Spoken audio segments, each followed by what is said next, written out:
Electrocast. This episode is brought to you by TurboTax. TurboTax experts make all your moves count. Filing with 100% accuracy and getting your max refund guaranteed. So whether you started a podcast like this one, side hustled your way to concert tickets, or quit your job to stream video games online full-time, switch to TurboTax and make your moves count. See guarantee details at turbotax.com/guarantees. Experts only available with TurboTax Live.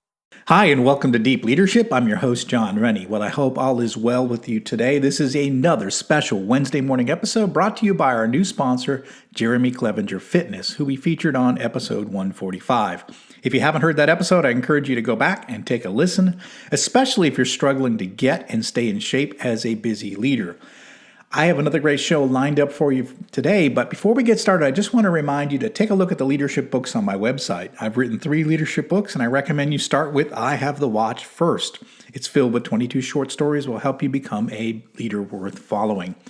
It's a quick read, and most people finish it in less than 3 hours. It's also available in Kindle and on Audible, so you can listen in when you're in the car or while you're working out, and a Spanish version is also in the works. So check out all my books, either on Amazon or on my website, johnsrennie.com.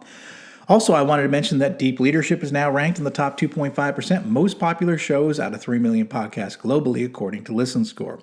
We're also closing in on the top 100 management shows in the U.S., so I wanted to thank each and every one of you for listening in every week and sharing these episodes with your friends. You have helped this podcast grow into a top-performing show, so thank you very much.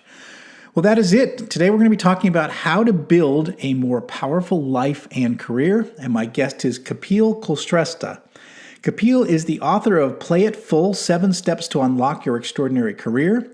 Kapil had a decent career working for Microsoft and Cognizant, but he felt like he was running on a treadmill of mediocrity, so he made a change. He left corporate life, lost a ton of weight, and created a better life for himself. And now, if you're feeling stuck in your life and career, this is your episode. So, are you ready to dive in?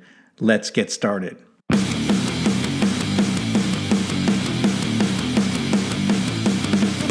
Welcome to Deep Leadership. Leadership is a people business. That's the philosophy of your podcast host, John Rennie. As a former Cold War submarine officer who spent 20 plus years leading businesses in corporate America before starting his own manufacturing business, he knows that leadership matters. Are you ready for some real-world actionable advice from John as well as his expert guests? I'm ready. The show starts right now. Welcome to the Deep Leadership Podcast. Today I'm joined by Kapil Kulshreshtha. Kapil is a TEDx speaker, best-selling author, executive coach. After 22 years in senior leadership positions in major corporations, he left his job to help others step into their best life and lead powerful careers. He is the author of Play It Full, 7 Steps to Unlock Your Extraordinary Career. He helps people find their power zone and build a life of impact, abundance, and joy. And I'm excited to talk to him about what he's learned through this experience. So, Kapil, welcome to the show. Thank you very much, John. Really excited, really super excited. Thank you for having me here today. Yeah, it's an honor to have you on the show. And we talked a little bit before we got started. I did 22 years in corporate as well. You did 22 years. So we have a similar journey, similar path. So I'm kind of interested to hear what you learned. So start us off and tell us your story. You worked in senior management for 2 major corporations, Microsoft and Cognizant. But you felt like you were running on a treadmill of mediocrity. And that hits home when I read that. What happened to you and what did you do about it? Yeah, look, I would take you back a little bit for that. For me, I have a twin brother, and my twin brother is this academic genius. We both went to engineering at the same time, different colleges. We both did reasonably well in our education. We both got ourselves a job, but there was always this entire feeling about being second, playing the second fiddle. Always across my entire life. Now, I love my brother. There's no this thing about it, two qualms about it. Like anybody who has a twin brother, it's like I've spent 50 years with this guy, right? So I love him. But at the same time, because of the environment, home environment, you see somebody around you who's really so good at what he does, there's always that comparison, and you start saying, okay, I'm smaller, I'm simple, I'm just playing second fiddle. And that's what happened in my life as one of the biggest pattern, that I was always playing second fiddle. And a job, how it came out was that I just had to, I would never go beyond a certain point. I always thought, yeah, I'm okay, I'm all right. I have to be like small. I wouldn't say I have to be small, but I was like, I'm okay, I'm all right. And that okay and all right created this entire career, which was filled with 5% of excellence, because there was drive inside me, there was energy inside me, there was fire inside me, but 95% of really way below. So what got me to Microsoft in that role of setting up the entire legal ID practice in India was that high peak. And then after that, whoop, down, and really down. I got fired from Microsoft. And a lot of people get surprised that you get fired for political reasons. I said, no. Pure performance. After 2.5 years, pure performance reason, I got fired from Microsoft. And I ended up in another large company, played good roles there, liked my job at times, and didn't like my job at times. And it kept on going up and up and up and down and up and down and down. So my career was really this kind of a thing. The reason I mentioned this, John, is because a lot of people believe, and especially youngsters, they believe that their career is going to be like up, a little bit down dip. But most people end up having relatively mediocre career, when even if they know it or not. Whether they are CIOs or CXOs at a young age does not matter. I've had so many clients who are basically at that level of VP level at Cognizant, at Microsoft, but they are actually playing so second fiddle. They're playing the second step. They're always smaller than capability. And my story was like that. In 2017, I was really done. I was fat. I was upset about every part of my life. I was trying to fit into people's, fit with friends, live for the weekends, somehow just get by another day. My time is done. It's the kids' time, all of those kind of things, doing everything that you shouldn't do. At work, things are still working out fine, but I was really frustrated. And I remember enrolling myself for a personal development program, and I realized that very night, that day, I still remember that day. It's like such a transformational day for me. That night, I couldn't sleep. It was a Wednesday, International Women's Day in March 2017. Couldn't sleep. And I thought my biggest problem is I don't think big enough. What is one thing I really want is to lose my weight, which I was trying for 17 years, very unsuccessfully. And that night, I asked a question that can a 44-year-old man actually have six packs? And that question made me get to a different kind of an answer. And that just told me, oh yeah, it's possible. And the very thing that I ate next day, I ate today, this morning. I lost 16 kg in 16 weeks. I had 0 cheat days. I was ashamed of my body, so I couldn't go to the gym. I didn't have a nutritionist. I did everything, or I just followed a regime very strong. And it's not that I'm somebody who basically just has huge self-control. I give in to my temptation just like that. But I had 0 temptation. I had 0 cheat days. I lost my weight. I never looked back. And at the end of it, it was like, the transformation is done. What about my actual being? What about my work? Am I really making a difference? If I could do this, what more could I do? Because for the first time, I played the first spot. And that's what changed everything. Left my job and started this journey. That's like in a short about how the transformation is. Yeah. And did you have success overnight? Like when you left your job, I mean, you like me, I mean, I had the safety. I was in the military, and then I went into corporate America, worked for 3 global companies. There was a safety net in the military. There was a safety net in working for a big corporation, somewhat. But then when you go out on your own, you're literally no net. You're doing it on your own. What was that transition like for you? And was it instant success, or did you have ups and downs, failures? What was that like? I think I had downs only, no success. Okay. For the first year, and I'll just open myself up because that's what happens to people. People think, oh, success is built on top of this, like you're this amazing person. I was this amazing person. I was a director of this large company. I had a large 600 people team. I was like super duper amazing guy who was going to take over the entire world the moment I stepped in. And I just stepped into the nothingness and just realized, oops, fell. In my entire year, John, as a full-time coach, I made $17,600. And I used to talk to clients, spend 2-3 hours with them because there was such a strong sense of insecurity, lack of confidence, because I was like, am I giving value? And I just, it was terrible. It was terrible. Impacted my confidence. And here I'm a coach. I'm supposed to be like really this cool, calm, cucumber, amazing guy who was basically internally feeling scared. However, there was one thing which was there. I absolutely knew that this is what I want. I knew that I love people. I was always driven by contribution. I knew that whenever I spoke to a client, I was going with like deep passion and commitment towards it. And I was producing results with the little number of people that I was working with. The thing shifted only in 2019 early when my wife quits her job. She joins full time. Everybody in the family was like, are you guys serious? Like, your daughter is in year 12.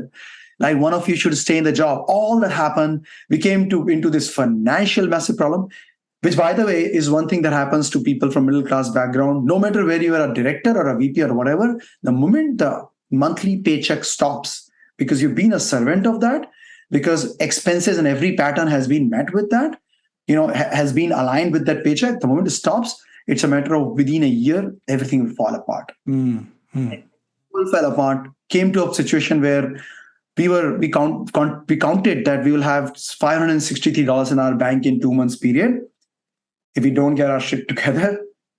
And we got ourselves a coach, and imagine how lack of integrity there was. I was a coach and I did not have a coach. It was like just completely out of sync. And that started shifting. And now, like 3 years later, we have about $1.5 million worth of business. We just have and it's a very small team, just about 4 people working together. Me and my wife are coaches, and we serve people, we help people. We have helped hundreds of people in corporate world to break through the shackles of mediocrity and really build a very powerful career. I think that's great. Yeah, I think one of the things you mentioned, I think people sometimes feel trapped. And I was a vice president. I was a vice president for decades, right? So making good money, but you feel trapped because, like you say, if you give up that high-paying job, you're in a year that's gone, right? So you've lived your lifestyle has increased to that level, right? So you're almost like beholden to the corporate, to the corporate gods. You have to stay in place because if you step away, you like you said, everything goes away, and you've got to start from nothing. And do you see that with some people that are afraid to rock the boat, afraid to leave their companies, afraid to go anywhere because, again, they have children, they have expenses, they've gotten used to the salary. Do you see that a lot when you're working with clients? Yeah, I see a lot. I see it actually every day. I have spoken to about 1,400 people one-to-one, like an hour-long discussion where they sign up for my program.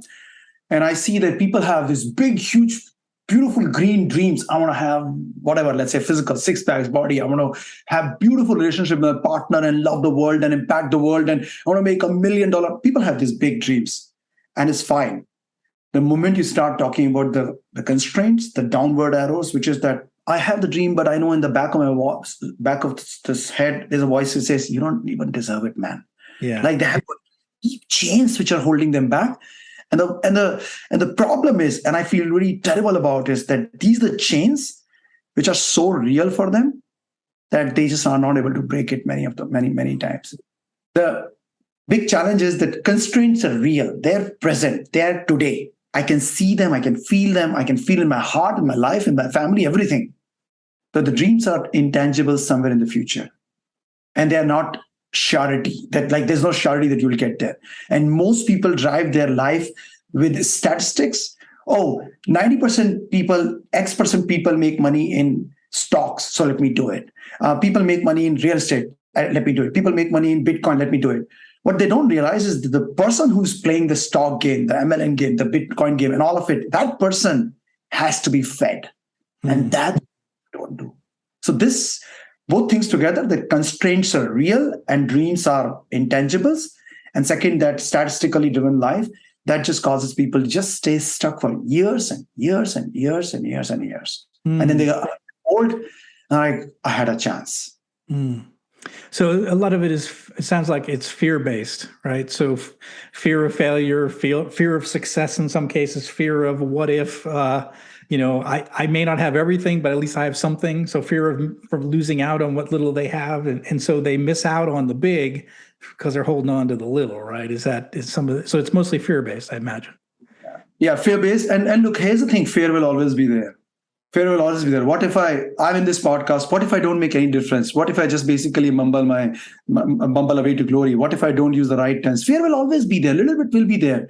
But fear has to be overcome, and you still have to go through it because of clarity and conviction that, I know this is what I want in life. But what happens to most people, we have this definition of success. And look, don't get me wrong, by the way.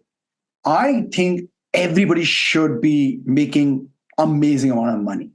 I believe everybody should be having beautiful relationship with every part of their life and have an amazing body. Everybody should have it. Why not? But at the same time, it's just going towards a direction which basically seems somebody else's definition of success. It's not worth it, because you arrive there and you're like, what's the point of this whole thing? Which is what happened to me, probably what happened to you with amazing success in corporate life. You're like, is this it? Yeah. Well, what I realized too is that I was sort of a big fish in a small pond. Even though I worked for these big companies, I was big inside the world of that company.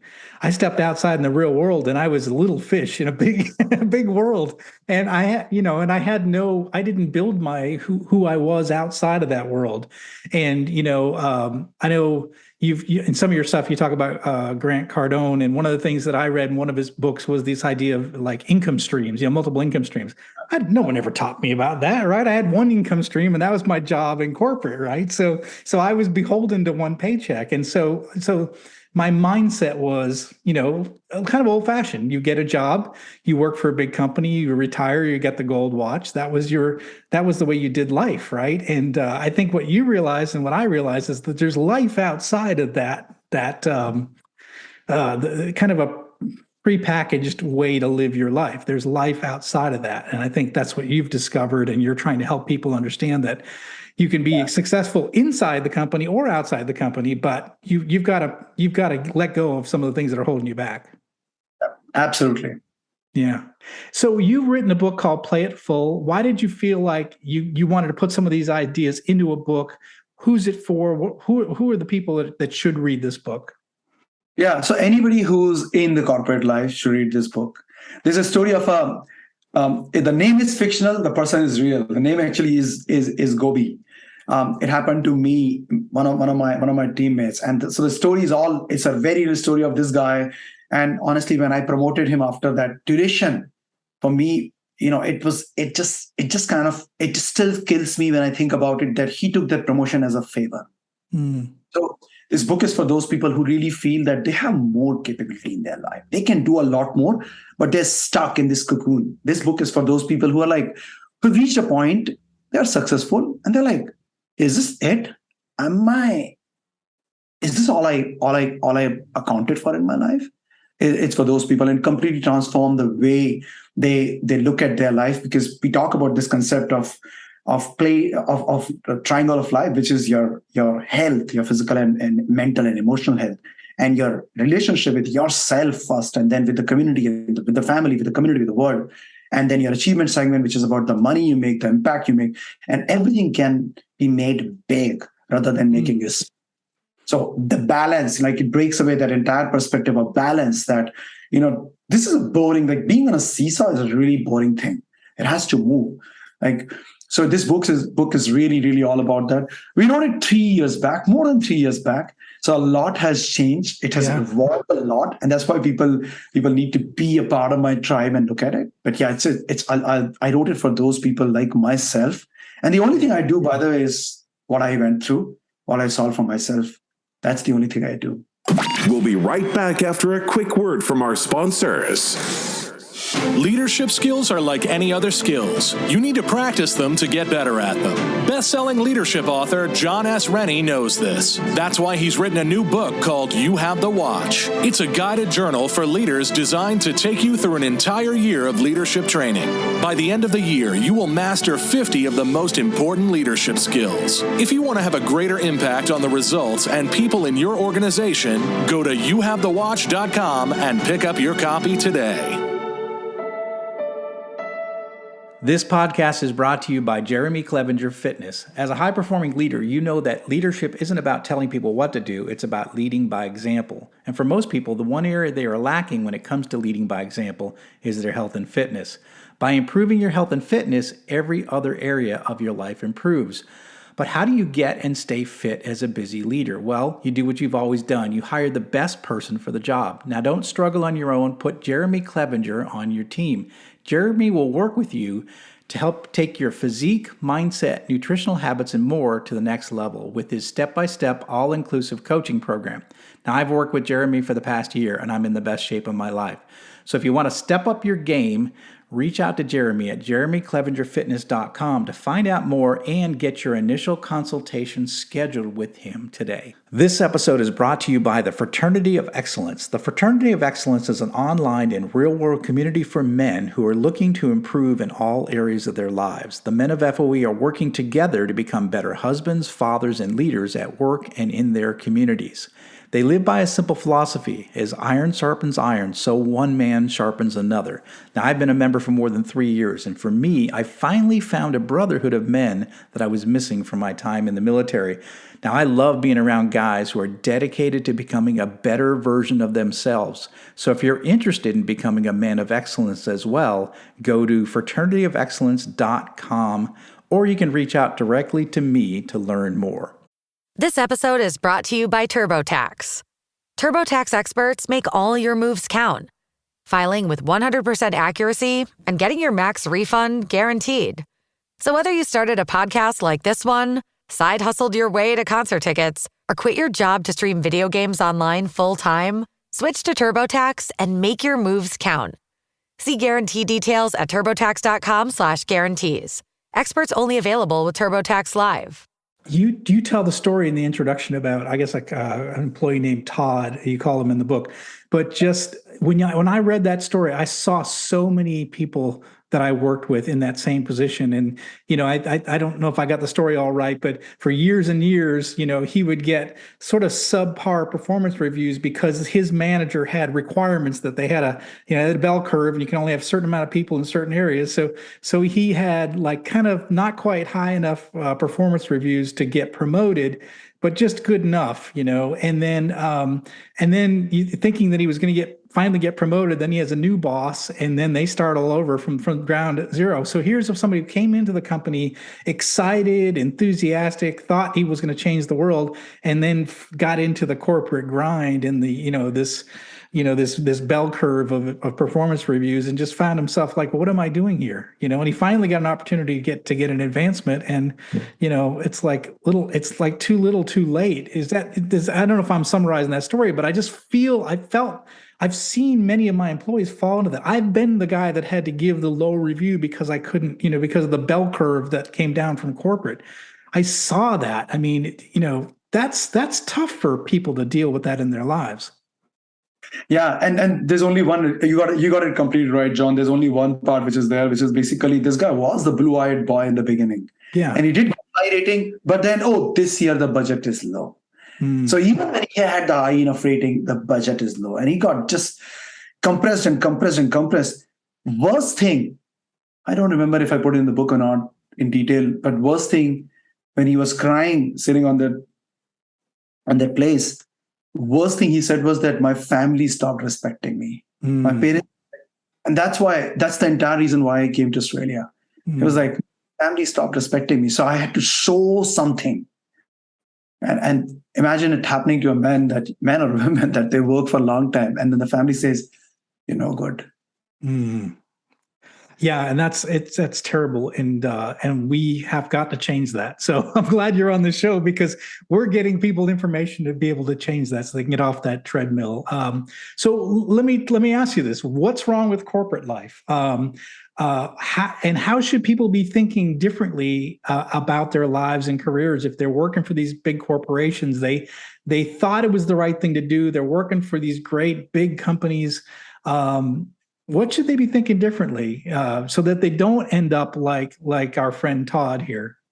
Yeah. So look, there are two parts to it. One is that for people who are passionate about their work in corporate life, they should definitely stay there. There's nothing wrong per se but they need to play it full. They need to have that attitude of having it all. But generally, and there are people like that. A lot of my clients are like that. In fact, majority of my clients still stay there. They still do the amazing stuff. But the problem is that corporate life just boxes them in this thing. You're too less energetic. You are there. You're not there. You this, you that. There's so much of negative feedback which is coming, even in the good, positive environment. It's just terrible. I'll just tell you a little story because I'm like a story guy.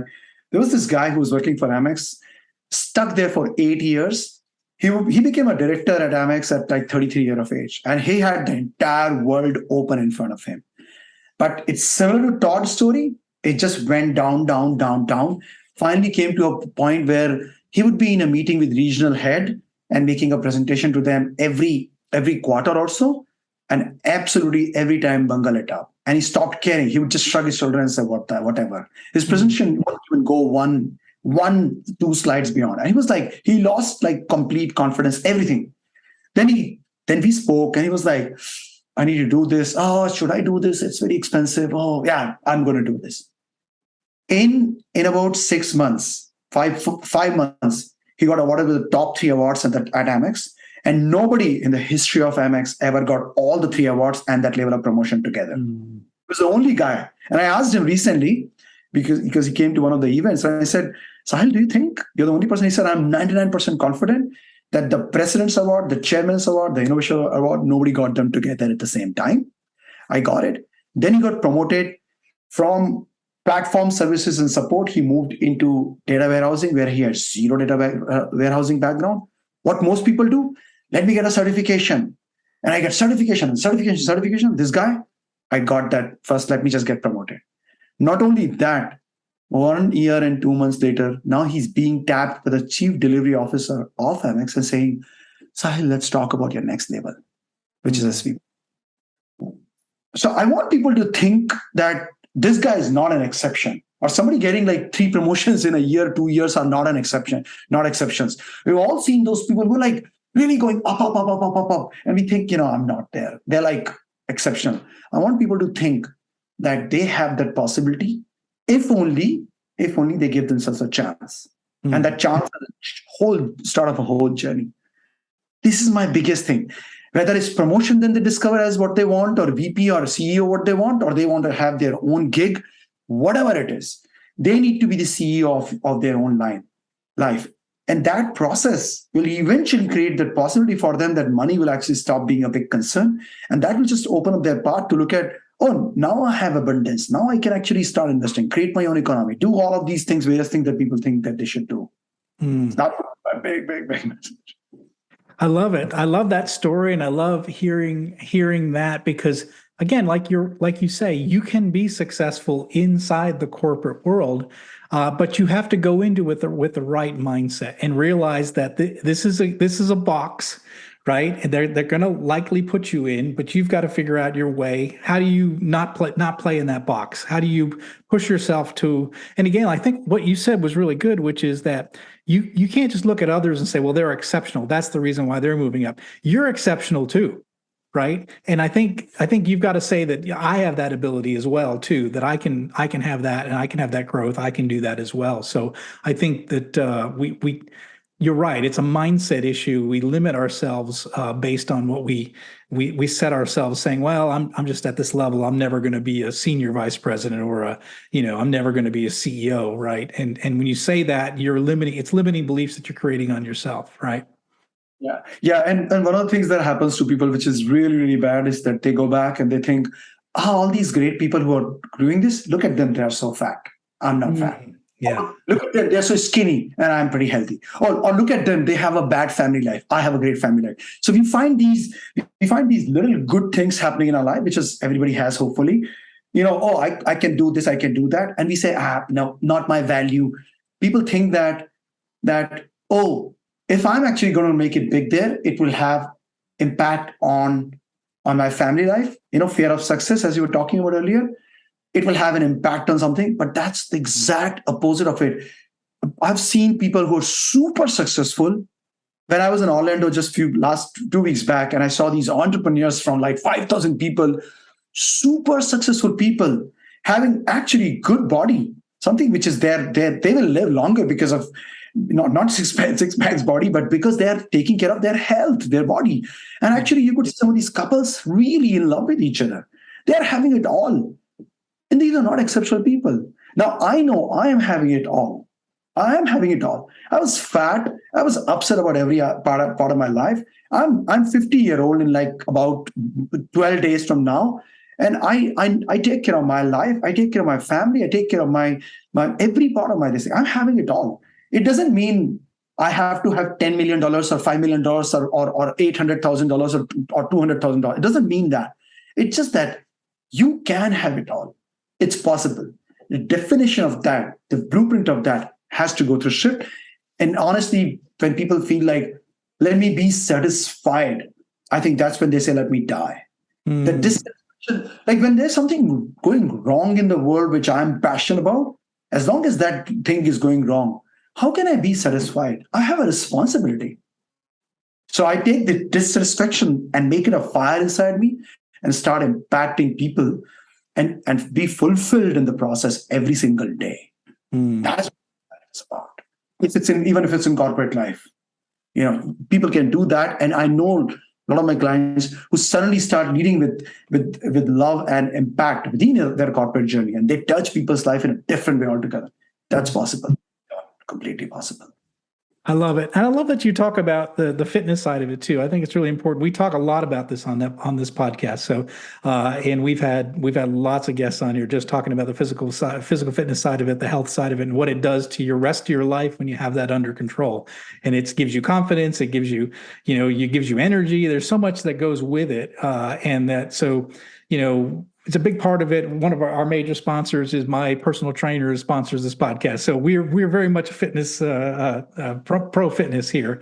I'm 55, by the way, and in the best shape of my life. So I truly believe this because I think once you get there, it gives you a lot of confidence for all the other things you got to do in your life. Like if you can overcome like losing weight, that's really hard to do. If you can overcome getting in shape, spending time in the gym, and every morning I'm in the gym, and I overcome that, then I can overcome whatever else that's going to face me as an entrepreneur in life, right? Because it's exactly what it gives you. That it gives you a lot of confidence for all the rest of the things you're doing in life. So get that under control because that's a big part of this, of what you're talking about.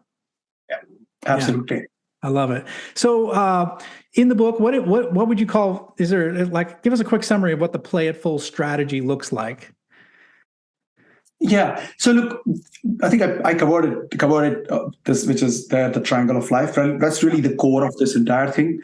The philosophy of the book is that every human being is born to stand tall and be healthy and wealthy in mind, spirit, and body. That's like on the very first page. And how do you do that? You look at all the three aspects of your triangle of life, which is your health, your physical health, your vitality, your energy, the passion, the inside you what you feel on a day-to-day basis. Second part is a relationship, which is your relationship with yourself. Instead of having it outside in, where, I take care of the world, but not myself.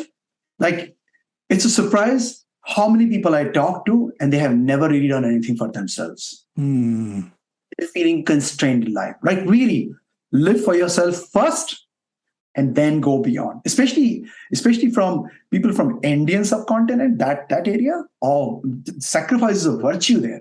And sacrificing even my own high values. So really having this deep connection, relationship with yourself, knowing your inner circle, and then using that to impact your family and then community and the world, why not? Then the third segment is achievement segment, which is about your sense of belongingness, sense of purpose, sense of meaning, sense of impact, and making great amount of money. Why not? So this is really the summary of it, and that you can actually have it up. Play it full across all aspects of life, because why not? You got one, I love it. What advice, the people that are listening in, you might have some people that are in corporate right now, or there might people who feel maybe stuck in their careers, maybe feeling they're hearing this and they're saying, well, it's really good for you guys to talk about it. You've figured it out. What would you say to them? Like where would they start to get unstuck? Well, just talk to me. Perfect. I think that is definitely one thing, is that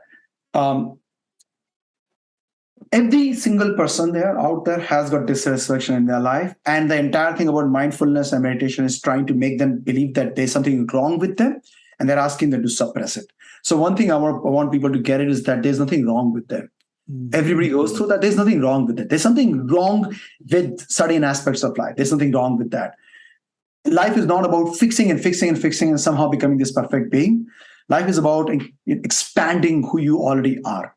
So that's, and I know it's like still at a very high level, but I want people to understand there's nothing wrong with them, number one. And number two, then take that dissatisfaction and instead of suppressing it down, let it come up, look at it head on and say, I will do something about it today. So that's the next thing. Make the dissatisfaction and just acknowledge that instead of suppressing it.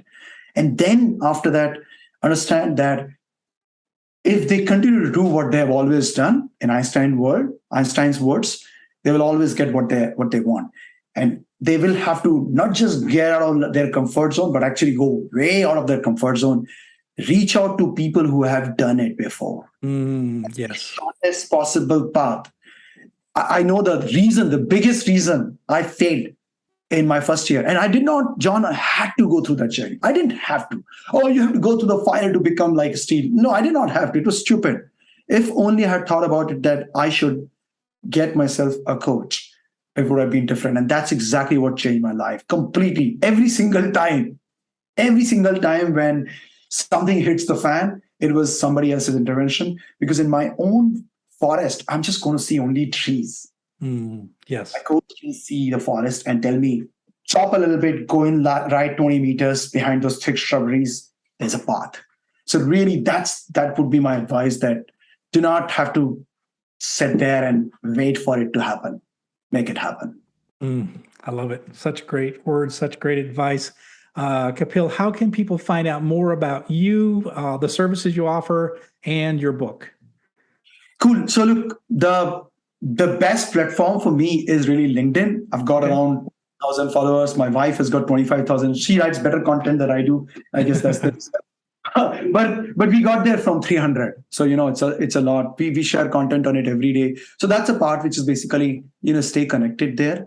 Definitely connect rather than just follow, just connect. That is one part. Second part, John, I put this entire link for people who basically see these podcasts, because one of the things I feel is what people have is situational confidence, but not psychological confidence, which is deeper.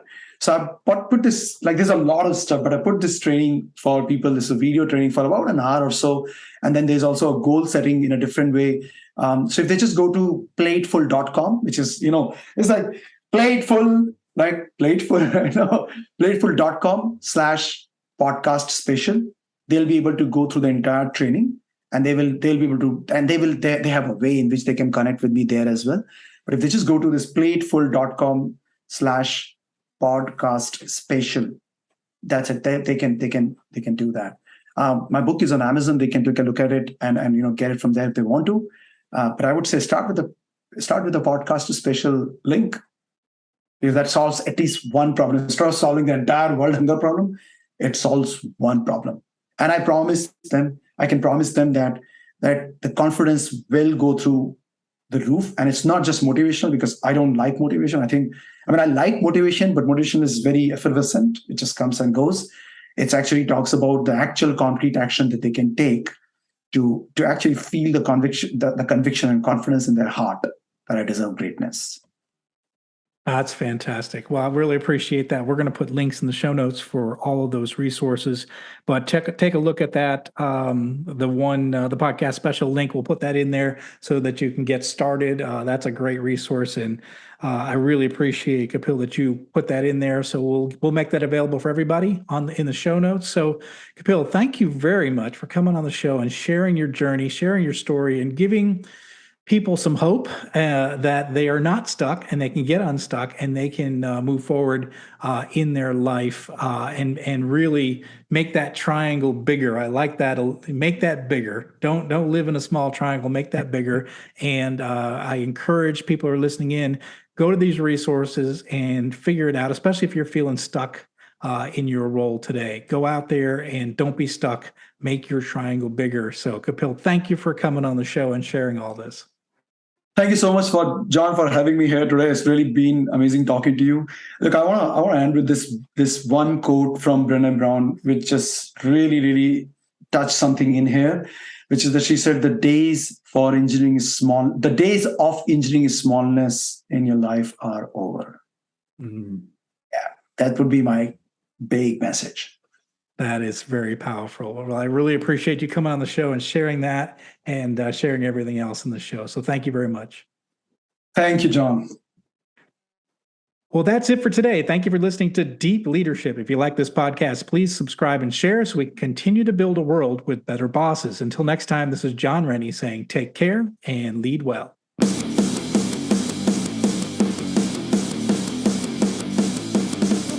Thank you for listening to Deep Leadership. Thank you. Thank you. Thank you, thank you, thank you for all you do. We hope you enjoyed today's episode. For more information and updates, please visit our website at www.deepleadershippodcast.com or johnsrennie.com. Until next time, take care.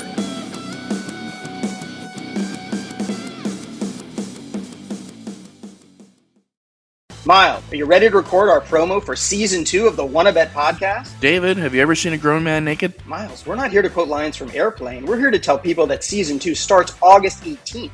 But I like Airplane. I know you do, but Wanna Bet is a sports betting podcast. Each week we bet $1,000 on the NFL teams and games that we love. Well, that sounds like fun. It is fun. And last year you picked over 60% of your games correctly. How'd you do? We're not talking about that. We are telling people that they can find us every Friday. So no more movie quotes. Roger. Electricast. Welcome to Ringside with Ray and Prince. My name is Ray Leonard Jr. Oh, is that the set? No, that's just my dad. My name is Prince Daniels Jr. Daniels again with a big home touchdown. On this show, we come to humanize athletes, entertainers, business executives. We're going to see what makes them tick. Tuesdays, 10 a.m. Pacific time on Spotify, Apple, Amazon, and wherever you get your podcasts. We'll see you there. Peace and power. Electricast.